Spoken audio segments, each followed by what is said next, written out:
Mari kita berdoa. Bapa Surgawi, Bapa yang kami sembah dalam nama anak-Mu Tuhan Yesus, terima kasih untuk napas kehidupan yang baru yang Tuhan berikan kepada kami. Sebelum kami mulai aktivitas kami mau disapa dengan kebenaran firman Tuhan. Dalam nama Yesus kami berdoa. Amin. Sapaan rohani buat kita pada pagi hari ini, Senin 27 Mei 2024. Saya ambil dari kitab 1 Timotius pasal yang ketiga, ayat yang ke-16. Demikian kesaksian firman Tuhan. Dan sesungguhnya agunglah rahasia ibadah kita.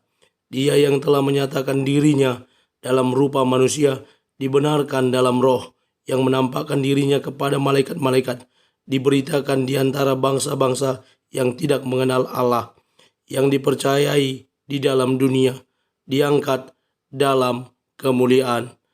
Keagungan rahasia ibadah kita.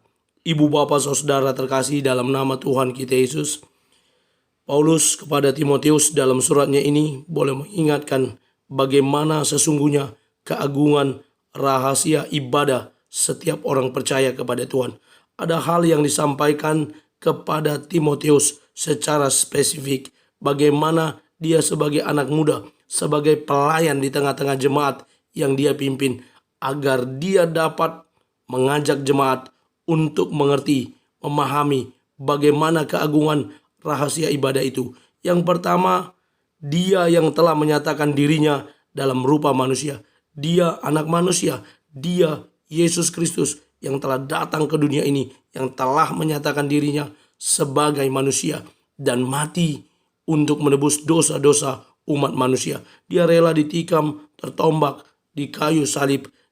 Darahnya tercurah, menyucikan, menguduskan setiap orang yang mau datang kepada dia. Selanjutnya Paulus berkata, dibenarkan dalam roh. Benar saja, Kristus telah dibenarkan di dalam roh, yang telah menampakkan dirinya tidak hanya kepada manusia, tetapi juga kepada malaikat-malaikat, di mana hal ini terus diberitakan di antara bangsa-bangsa yang tidak mengenal Allah, bahkan yang dipercayai di dalam dunia, diangkat dalam kemuliaan. Kita tahu berita tentang kematian Kristus, berita tentang kebangkitan Kristus, berita tentang kelahiran Kristus, berita tentang kenaikan Kristus terus-menerus disuarakan sampai dengan hari ini.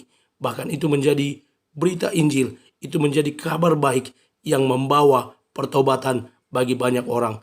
Pemberitaan tidak hanya dilakukan secara mimbar, pemberitaan tidak hanya dilakukan secara penginjilan, tetapi juga melalui media, baik itu televisi, bioskop, atau media sosial lainnya. Dan kita tahu bagaimana film The Passion of the Christ dapat menobatkan ribuan orang setelah menonton film tersebut. Ada rahasia yang disingkapkan dalam setiap pemberitaannya. Ibu bapak saudara terkasih, Stephen Covey berkata, hidup tanpa beribadah seperti berlayar tanpa arah, seperti berlabuh tanpa pijakan, sungguh menyedihkan. Lalu Ahmad Mustafa Bisri berkata, ada yang sibuk memperdebatkan ibadah hingga tak sempat beribadah. Mari kita mulai hari ini dengan beribadah pribadi, karena kita akan mengenal secara mendalam Tuhan yang kita sembah, yang kita percayai, yang telah menyatakan dirinya dalam rupa manusia. Amin. Kita bersatu dalam doa. Terima kasih Bapa untuk firman-Mu. Mampukan kami menjadi pelaku kebenaran firman Tuhan, yang terus bertumbuh di dalam Tuhan, beribadah kepada Tuhan yang telah menyatakan dirinya kepada kami. Dalam nama Yesus kami berdoa. Amin. Selamat beraktivitas. Tuhan Yesus memberkati. Shalom.